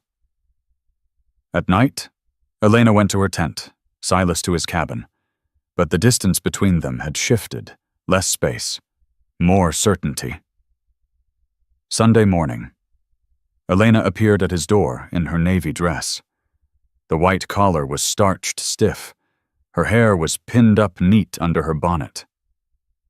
"We're going to town," she said. Silas looked down at his work clothes. "Why? Because we're gonna face this together. And we're gonna make it clear we ain't hidin'." His stomach clenched. "Elena, I know you're scared, so am I. But if we're doing this, really doing this, then we do it right. We go to town, we show our faces, we let people know." She was right. He knew she was right. Hiding would only make it worse. He changed into his suit, dark wool, moth-eaten but clean. White shirt he'd boiled himself, still damp at the collar. String tie. His good boots, polished with tallow. They took the wagon, sat side by side on the bench. Not touching, but close. The 2-hour drive passed in silence. Elena's hands twisted in her skirt. Silas kept his eyes on the road. Town came into view. White clapboard church on the hill. Main Street lined with shops. Wooden sidewalks where people gathered after Sunday service. It was Sunday. Everyone would be there. That's why Elena had chosen today. Heads turned as they drove past. Silas felt the weight of those stairs, felt Elena stiffen beside him. He pulled the wagon to a stop outside the mercantile, set the brake, climbed down, walked around to Elena's side, offered his hand. She took it, let him help her down. They stood on the sidewalk. People stared. Mrs. Henshaw stood outside the church with her quilting circle, all in their Sunday bustles and cameo brooches. Her mouth pursed into a tight line. Elena's hand trembled in Silas's. He didn't let go. They walked into the mercantile together. The store fell silent. Mr. Porter, behind the counter, looked up from his ledger. 2 farm wives near the fabric bolts stopped talking mid-sentence. Silas cleared his throat. "Need some supplies." His voice came out steadier than he felt. He moved to the counter. Elena beside him. Listed what they needed: nails, window glass, more flour. His order for building a cabin. Clear as day. Mr. Porter wrote it down without comment. Tallied the cost. The door opened behind them. Boot steps on the plank floor. Silas turned. Mr. Jameson stood there. Old banker, white beard, watch chain across his vest. Respected man in town. Silas had borrowed from his bank once, years back, when crops failed. Jameson had given him fair terms, never pressed when payment came late. Jameson looked at Silas, then at Elena, then back to Silas.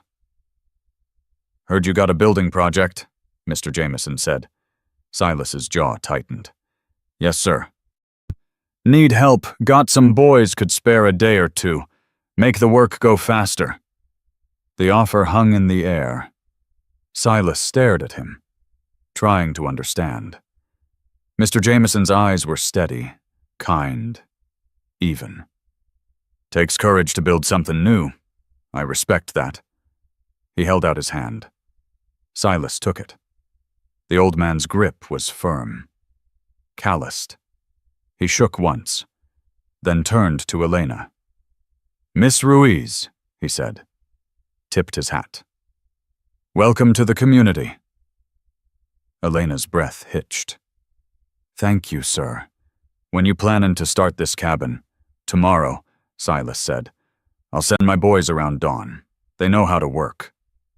Mr. Jameson nodded to them both, walked to the counter to place his own order. The tension in the room broke. People went back to their business. Not warmly, but they went back. Outside. Elena gripped the wagon seat to keep her hands from shaking. Silas climbed up beside her, gathered the reins. That was... Elena started. I know. He offered help. Yeah, just like that. Yes. Silas flicked the reins. The wagon lurched forward. Not everyone's like Mrs. Henshaw. Elena looked back at the mercantile.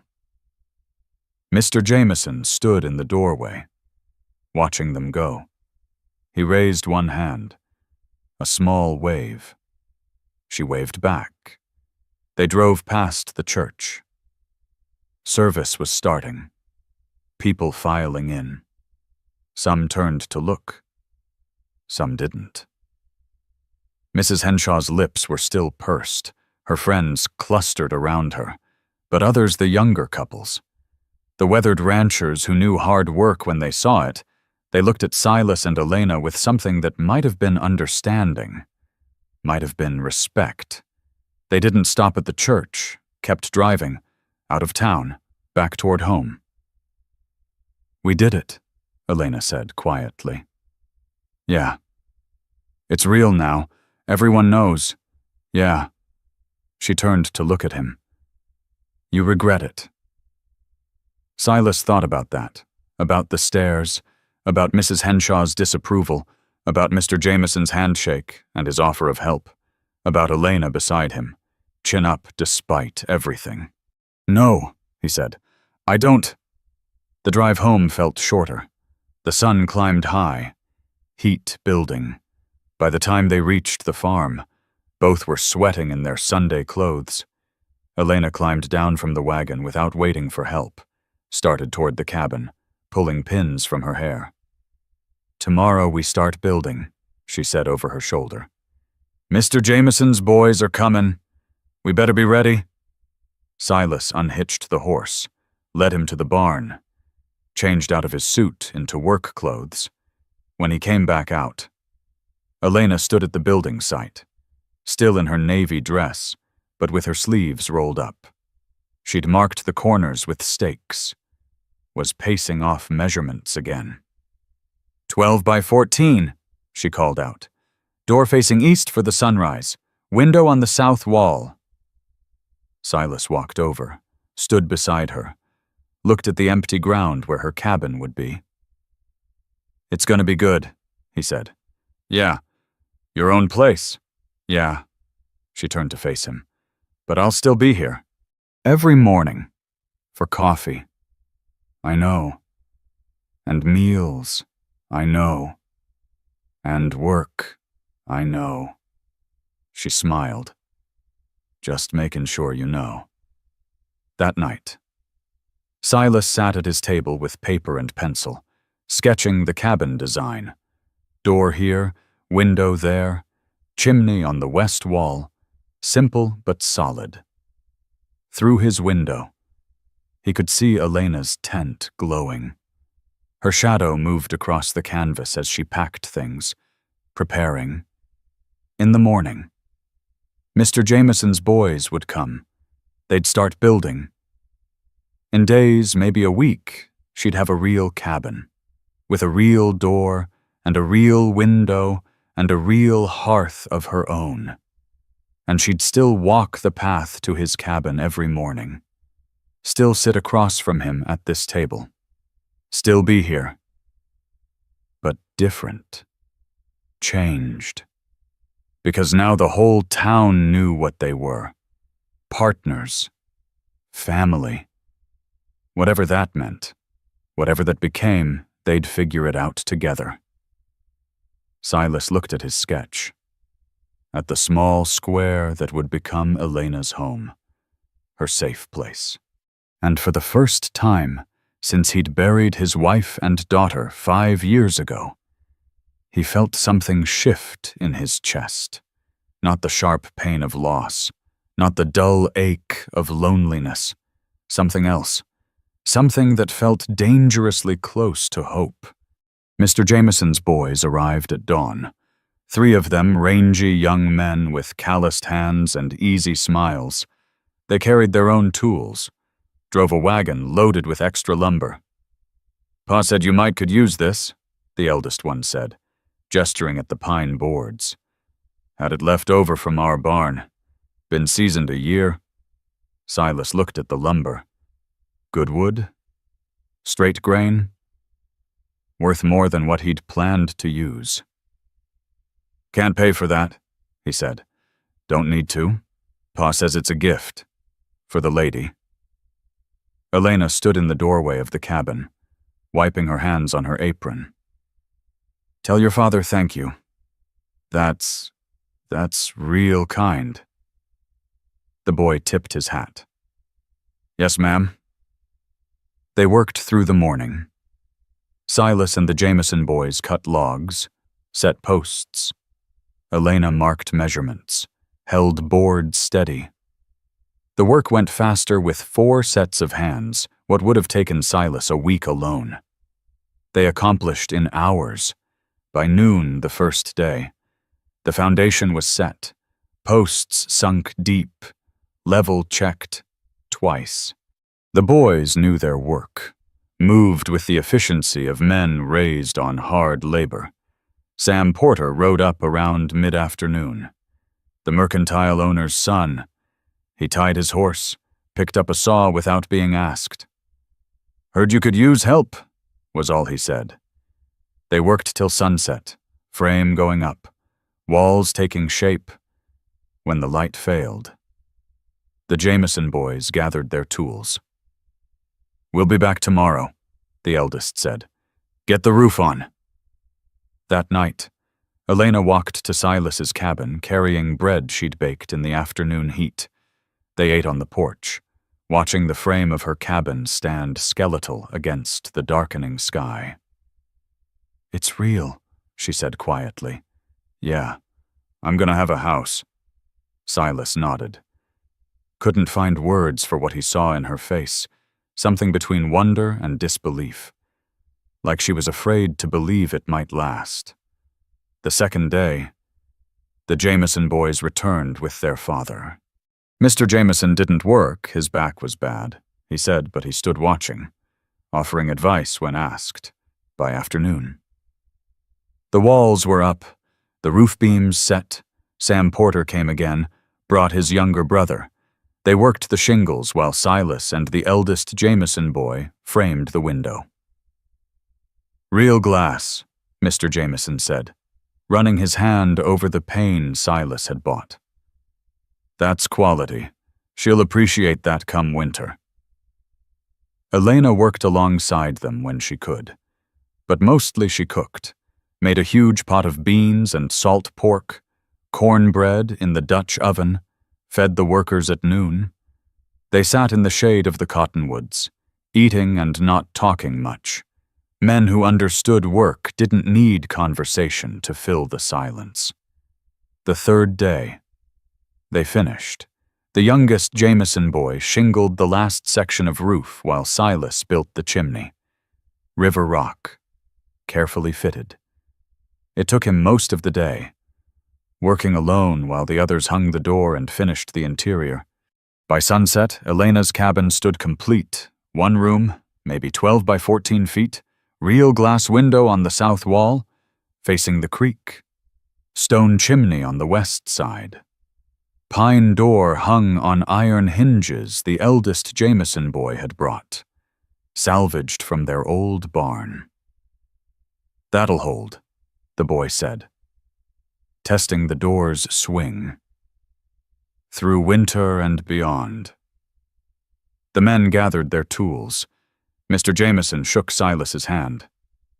"You did good work here, both of you."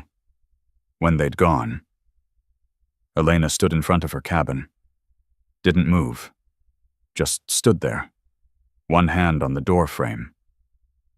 Silas came to stand beside her. "You all right?" "Yeah."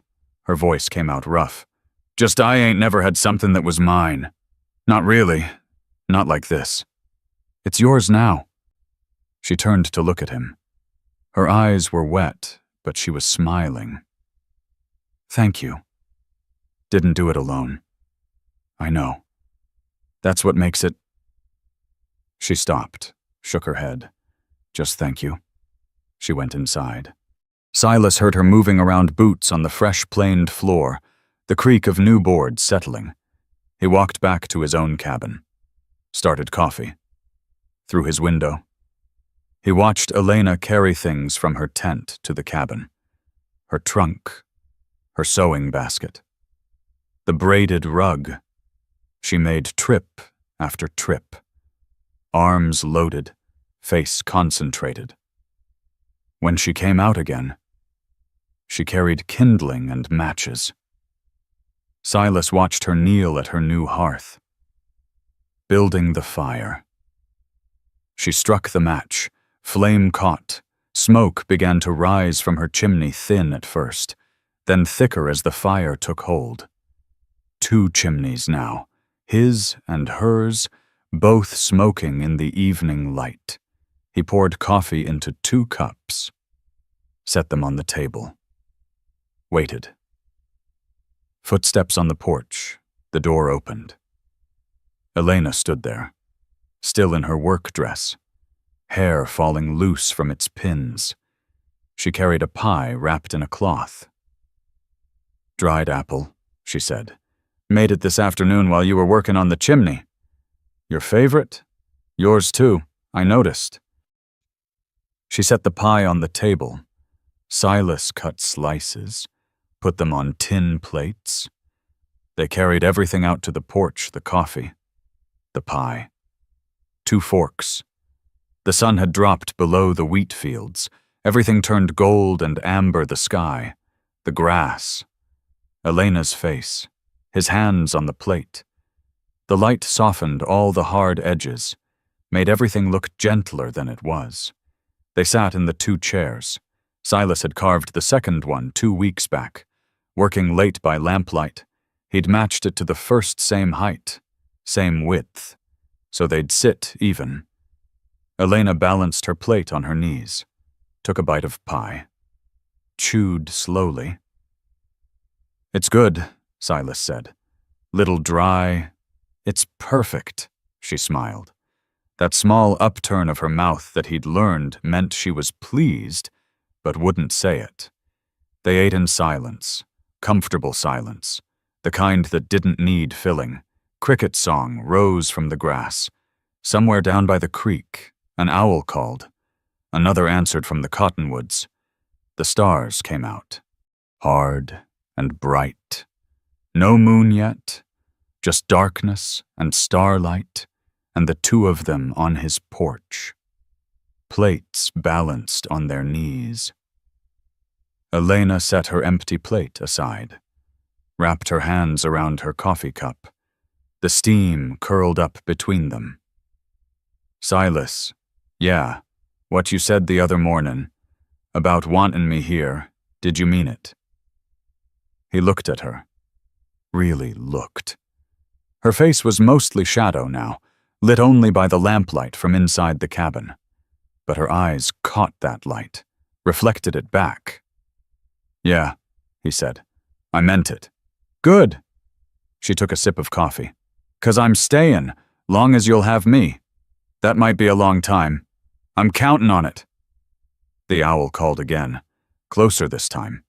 They could hear its wings as it swept low over the wheat. Hunting. "Harvest's comin'," Silas said. 3 weeks, maybe 4. We'll be ready. Gonna be hard work. Always is. Might need to hire on some help. We'll figure it out." She looked at him. "We always do." That word again. We. It still felt strange in his mouth. Still felt like something he might break if he held it too tight. But it was there. Real. Solid as the cabin they'd built today. They sat until the coffee went cold. Until the stars wheeled overhead and the night air turned cool. until Elena's eyes started to drift closed despite the coffee. "You should get some sleep," Silas said. "Yeah." But she didn't move, just sat there, looking out at the dark wheat fields. "You all right? Just looking at my cabin?" She smiled. "Can't quite believe it's real." "It's real." "I know. That's what I can't believe." She stood, gathered the plates. Silas carried the cups. They walked inside together, set everything by the sink. Elena untied her apron, folded it, laid it on the chair. "I'll wash these tomorrow," she said. "Leave 'em. I'll do it. You sure?" "Yeah." She looked at him for a long moment. Then she stepped forward, rose on her toes, pressed a kiss to his cheek. Quick, soft, over before he could react. "Good night, Silas." She was out the door before he could answer. He stood in his kitchen, one hand rising to touch his cheek, where her lips had been. The skin there felt warm, tingled slightly. Through the window, he watched her walk the path to her cabin, watched her lamp glow to life inside, watched her shadow move across the window as she prepared for bed. Silas washed the dishes, banked the fire, blew out his lamp, stood at the window in the darkness. 2 cabins, 50 yards apart, both with smoke still rising faint from their chimneys, close enough to holler if she needed help, far enough folks wouldn't talk more than they already were, just like they'd planned. He went to bed in his clothes habit he hadn't broken yet, lay there in the darkness, listening, the wind in the wheat, the creek running over stones, the distant hoot of that owl, still hunting, and underneath it all, a new sound, the creak of boards from Elena's cabin as she moved around, settling in, the sound of someone else living nearby, someone who'd be there tomorrow, and the day after, and the day after that, for the first time in 5 years. Silas Calhoun fell asleep listening to the sounds of another person living, and the loneliness that had pressed on his chest every night, that weight that made breathing hard, lifted just enough that he could draw a full breath. Not gone. He didn't think it would ever be fully gone, but lighter, bearable. Tomorrow, Elena would wake before dawn. She'd walk to his cabin, let herself in, start the coffee. They'd eat breakfast together.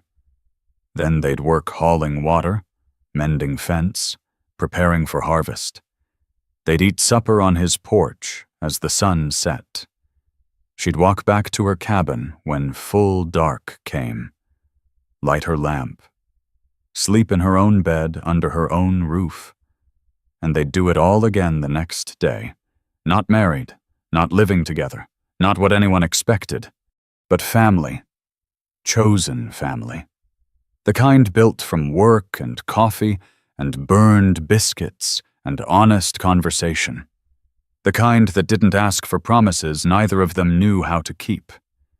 Just asked for showing up, day after day, being present, being willing. Silas turned on his side. Through his window, he could see Elena's cabin.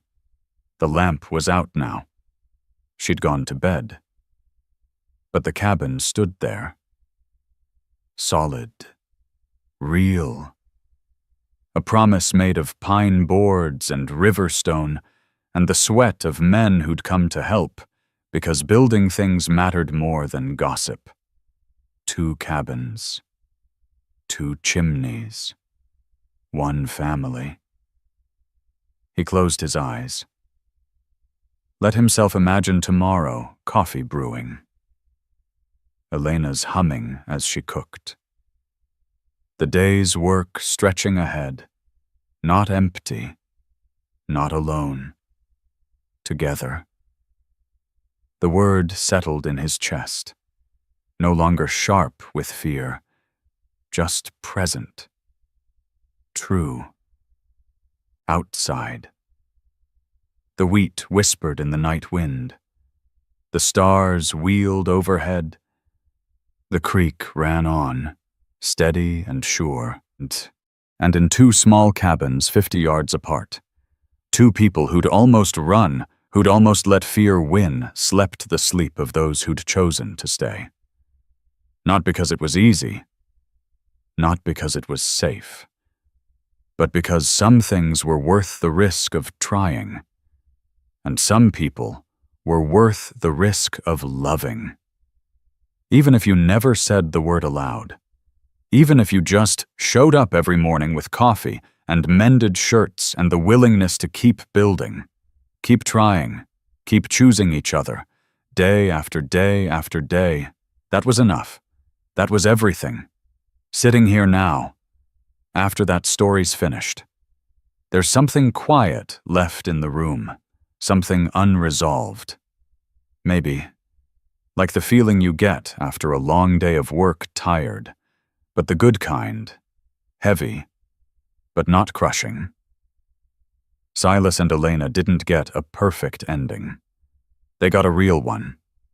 Two people who were scared, who almost ran, who chose to stay anyway. Not because staying was easy, just because leaving hurt worse. Many of us know that feeling. That moment when you realize you're more afraid of being alone than you are of trying again. Perhaps you've stood at your own gate with a packed bag, wondering which direction takes less courage, going or staying. The thing is, their story doesn't need to teach us anything. It just needs to be true. And it was two chimneys smoking. Two people who decided chosen family was worth the risk. Some stories don't wrap up neat. They just rest there, like dust settling after a long wind, and that's all right. That's allowed. Thank you for staying with Silas and Elena all this way. Thank you for listening.